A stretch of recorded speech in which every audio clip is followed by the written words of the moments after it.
வெட்டி காசு உள்ளே போன பிறகு எப்படி தெரியும் அவனுடைய மதிப்பு? விளக்கம் சொல்கிறேன். ரைட்.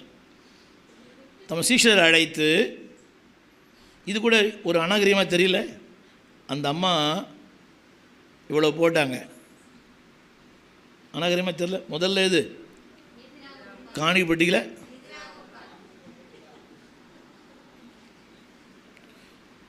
அடுத்தவங்களை கூப்பிட்டு இந்த அம்மா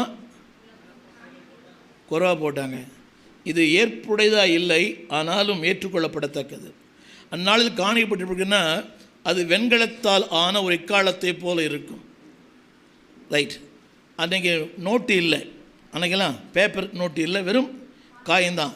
அந்த காயின் உள்ளே போடும்போதே அதோட மதிப்பு என்னன்னு தெரியுமா? புரியுதுங்களா உங்களுக்கு? இப்போ ஒன்று வேணாம், நம்ம இந்த 25 பைசா போட்டால் அதனுடைய சவுண்டு வேறு, 1 ரூபா போட்டால் சவுண்டு வேறு, 10 ரூபா போட்டால் போட்டு பாருங்களேன். இப்போ இங்கே பிராஸ் இல்லை, அதாவது வெண்கல பெட்டி, வெண்கலத்திலான எக்காலத்தை போன்ற ஒரு காணிக்கை பெட்டி 6 பெட்டி இருக்குமா அந்த ஆலயத்தில். அதில் ஜனங்க போடுவாங்க. அப்புறம் அந்த போடும்போது அந்த சவுண்டை வச்சே சொல்லலாமா இது ஒரு அவ போட்ட அந்த காசு சரியாக 2 காசு. அதை நான் கணக்கு பார்த்தேன், கவனிங்க.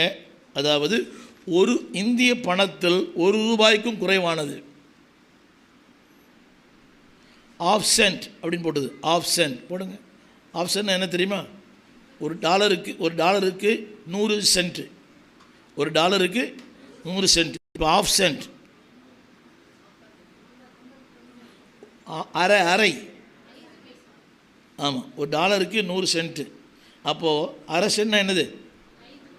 ரொம்ப குறைவு. சரி, இந்திய பணத்தில் 1 ரூபா கூட குறையாது. விஷயத்துக்கு வந்தெல்லாம் சொல்லுங்கள், எல்லாம் சொல்லுங்கள், எல்லாம் கரங்களை உயர்த்தி சொல்லுங்கள். 41ஆம் வசனம். 41ஆம் வசனம்.